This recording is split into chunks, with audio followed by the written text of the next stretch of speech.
how do you take one picture and tell a story? Like the video is cool, but you need a machine to watch the video. It's the most powerful thing if you can do it in one shot.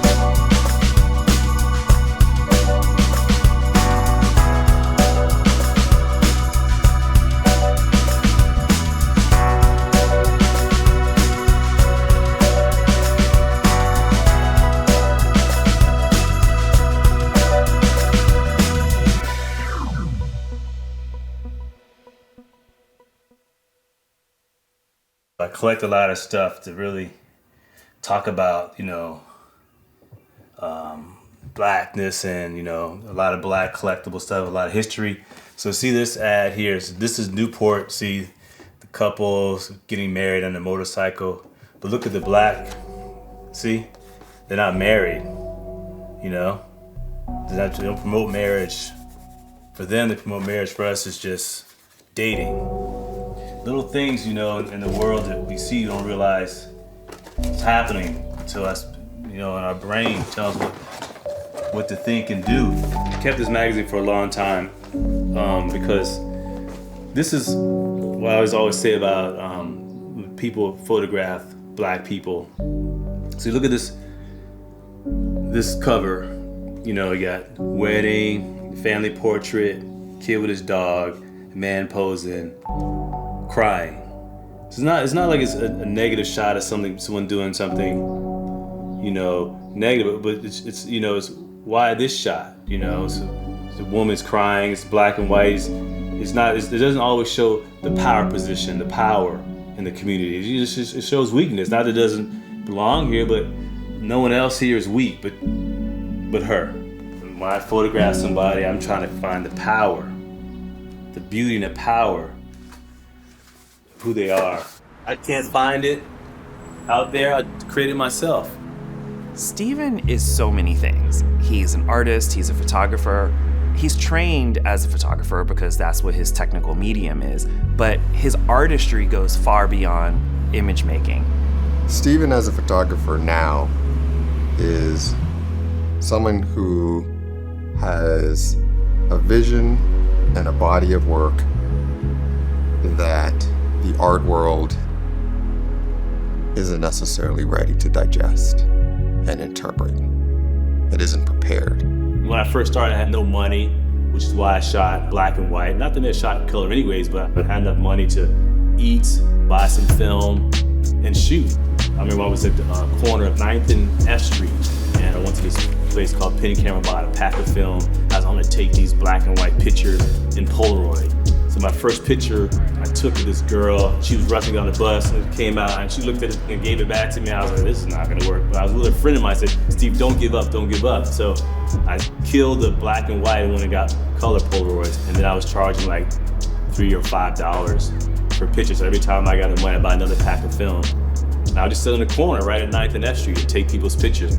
And then he was also just capturing the, sort of still life of moments on the street, just in his neighborhood, just taking pictures as they were going to church. This one picture that he created, it looks like the Norman Rockwell piece with the old lady and a man going to church.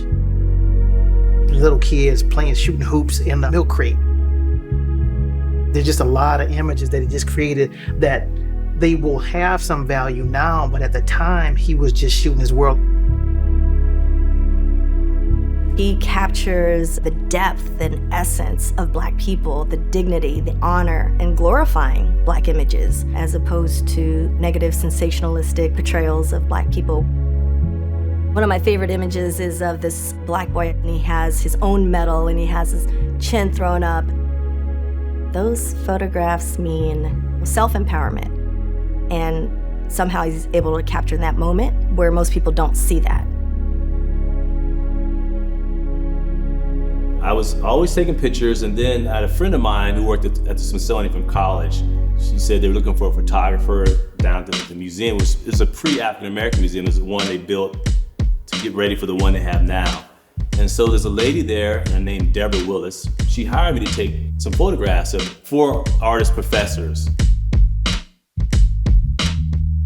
And then the check came. It was like $5,000. I couldn't believe it. $5,000. Me and wife in the back. Oh my God, I'm really a photographer now. It was crazy. So that was my real break.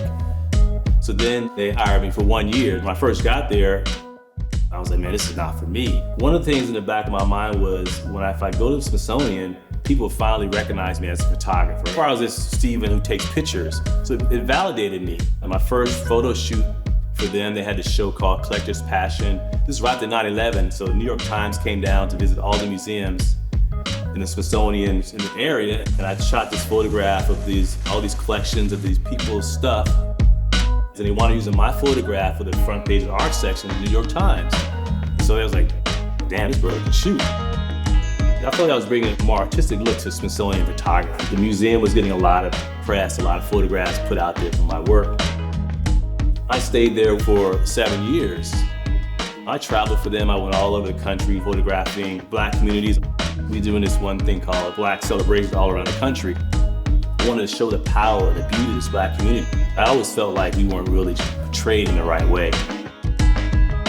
I wanted to find the beauty in just people out there doing their thing without having to come from someplace bad to someplace good, because that's the power. That's the beauty of the community. It's already there, you just have to look for it. It's easier to find the others. The Smithsonian job turned out not to be where he could take his camera and roam and take images. Even if you get the great job, you still don't get to be yourself. When he was a photographer for the Smithsonian, that job was killing him because it wanted too much of him. He struggled to try to put himself into this job where, there's a structure and people tell you what to do. There were cool parts of it, but there were also things that were stifling to him. And I think some of the struggles that he had then was that he really wasn't built for that. I mean, he was built to do his own thing and to figure out his own way. I realized that I wasn't the same after 7 years working for the government. It's like if you're a lion and every day they feed you meat, then one day you're back out in the jungle. It's like, you can't hunt anymore. For Steven, figuring out who he is and how to be himself and express that, I think that job pushed him in the direction of going to MICA to get the credentials to be a fine artist. After a year of just taking pictures, decided to go to grad school. I did apply at MICA like early 90s and I didn't get in. I showed my work to someone and she said I had too much range of work, so I reapplied this time with one body of work, which is my black and white work, and I got in. I was never the best student. I never went to art school before. The first year, it was tough. My first year there, I met this artist. His name was B.K. Adams. So we started talking. I asked him, say, what do you want to be? What do you want to do? He said, I want to be an artist. I want to be famous. I said, man, how hard could it be? We hung out a lot. I was taking a lot of pictures of him, and I was trying to figure out what I was going to do for my thesis at MICA, so I wound up doing on him. Eventually, things started to take off, and the Washington Post wound up doing a story on us about him and his art, so that was like a big break for me and for him. Once I left MICA, I worked with him for a while, and I started doing my own photography.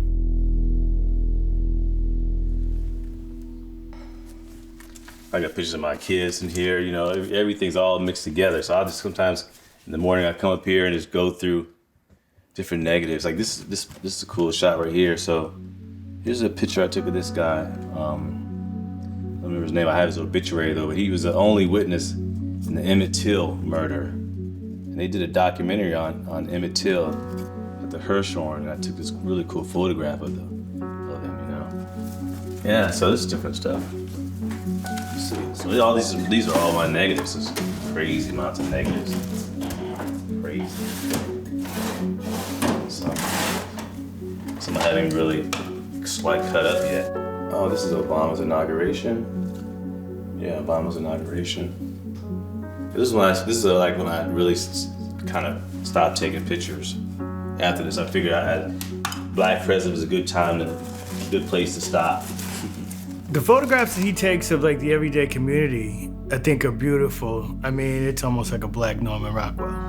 And I hate to compare white artists with Black artists and put the word Black in front of it, but I'm just doing that so the audience understands what I'm communicating. Steven always seems to have an interest in presenting Washington's Black community and the history of Washington in a very positive light. He is very steadfast in his understanding of preserving a certain level of Black culture.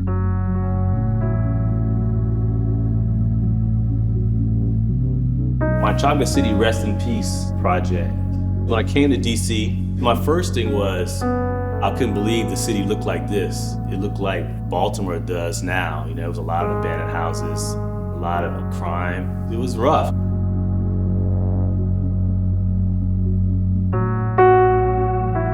All my photographs have people in them, most of them. I found that over time, the background tells a story too now because the buildings have changed so much. The architecture, the same architecture, but it's all fixed up now. You didn't really see the beauty in the city because it was so bad. I think his work has shown a progression just simply because of how most cities in America have changed. What he's showing is that DC is a microcosm of America, I believe. And because DC was once such a predominantly Black city and community, that growth and progression, now you can actually see where it is. If you came here maybe 2 years ago, you would probably think it was always like this. No sense of what existed prior to being here. Initially, it was hard because here you're looking at taking these photographs and calling the show Chocolate City Rest in Peace. How do the people live in the Chocolate City feel? You say, rest in peace, you're dead. And it took a long time to just accept the fact that this is what it is. If you have a terminal diagnosis, and it's not like you die that day, but the writing's on the wall. The city is not going to be chocolate anymore. No matter what people do, it's a wrap. It's not going back. When I think of the topic of gentrification, and I think of Steven's work, I think of transition of time and transition of space and lack of permanence. Maybe some photographers look to shoot, work, and capture a place and time, perhaps with the idea that it's not permanent, but also perhaps with an emotional attachment to it remaining as it is. I don't see that component in Steven's work. I see an acknowledgement of the city having a past and perhaps uncertainty. One of my friends had this analogy, the Scott's lawn weed killer, right? He would say, people think weed killer kills the weeds, but what weed killer really does, it strengthens the grass.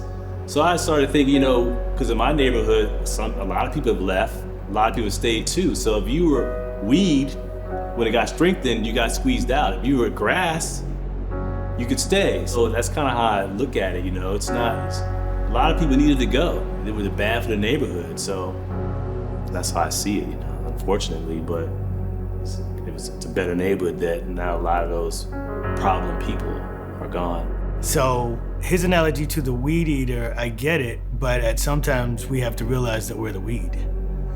And I can't just think that, it's just this, cleaning out of all bad, because culture goes. So many diversity goes. And what comes in is money. So if you're talking about it from a standpoint of a weed eating, the grass may never get replaced. You just might be stuck with dirt.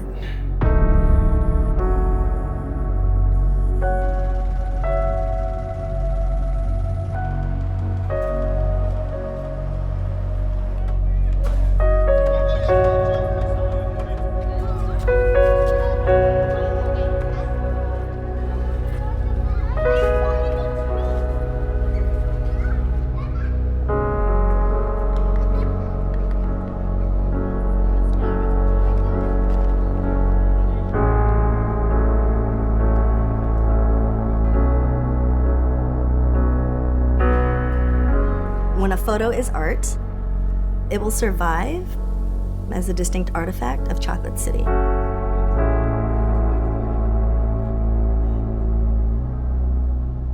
He is a Black intellectual artist who is really taking his time and carving out what he is trying to convey. I really look for something to help carry the picture besides me. So it's not all about me, but I'm in it. Steven's self-portraits are very interesting. He has a inner comedic satire that I think comes out of his work. He did a series of street art portraits of him wearing a hat and glasses that he canvassed the city for years in an anonymous way. No one knew it was him, but people who know Steven know it was him. You know, I don't know the first time I saw that. I mean, something tells me it was on some type of electrical box or something down by the monument. That weed paste that Steven created of that image of itself was ubiquitous. You couldn't go northeast, southeast, southwest without seeing that photo put on an electrical box, put on an empty space somewhere. It was everywhere. It was interesting, and it was during the time when a lot of people were kind of unsuccessfully trying to pull off stunts like that. He did it. So it was good. One of the ladies I photographed with BKs come by here, we take pictures. One day we took this picture together. This is a big picture, and I had this coat on and two little heads in this picture. I was like, man, somehow I took this picture, I just cropped it. You know, I just cropped it and I blew it up. When I blew it up, it just broke it down so it didn't look like a photograph anymore. First thing I did was I made stickers out of it, and I put these stickers around all over the city, by all bus stops. So then I started doing posters, you know, I made them bigger. I started just posting them all over the city. One time, it was Sunday morning, I was out doing posters on Capitol Hill. I was like, let me do one more run. So go down by the baseball stadium, do one poster over there. I start heading over there, a cop pulls me over. Pulls me over, he says, how you doing? We got a phone call that somebody's around putting up posters all over the neighborhood. He said, do you know anything about that? I said, no, I don't know about that now. He said, okay, license registration. So he goes back to the car. His partner comes back and says, you know, kind of want to know if you're putting posters up. Or I was like, okay, yeah, it was me. You know, he was cool about it because it was obvious it was me. He said, I thought it was you. I love your work. So he said, my partner's gonna do a quick check on you and you'll be on your way. He said, do you have any posters on you? I said, sure. I said, can I get one? I said, sure. Let my partner finish and give me a poster. So I get out of the van to get my poster. There's like 5 police cars back there. Man. So I'm signing posters, all these cops, you know, getting the posters. So that was kind of cool, you know, so I realized then that people liked it, you know. It just validated me as an artist. So when he places himself in front of the camera, he is sacrificing his own personal identity to represent larger ideas and concepts around Black masculinity and Black artistry. When people look at his work, it probably hits a nerve with them because it's not there anymore. And I think that's extremely important to preserve the culture of the people who are from DC. The discourse on Black masculinity in the context of modern art is very thin. And I think what Steven is doing is contributing a body of work that furthers this discussion in ways that are new and unexplored. I think people see me as thinking I'm too much sometimes, how I carry myself, but I look for the same things in my work. I'm looking for that look. I'm looking for that person who's like, yeah, you owning this picture, you know, this is good. And I think that's what gives the power in the photographs. Soul is everything. If you can get a piece of art that has soul in it, it literally lives forever. And that probably is the most valuable part of his pieces. His work captures a piece of history. The art gets to speak. Where he is right now, in a place of awareness, in a place of experience, in a place of artistic confidence, it would be a really good time for people to start paying attention. I want people to see what I saw in the community that got overlooked, you know? We're not all these extremes. We're just these beautiful people that are just trying to figure it out like everybody else. And that's what I want people to take away from my photography.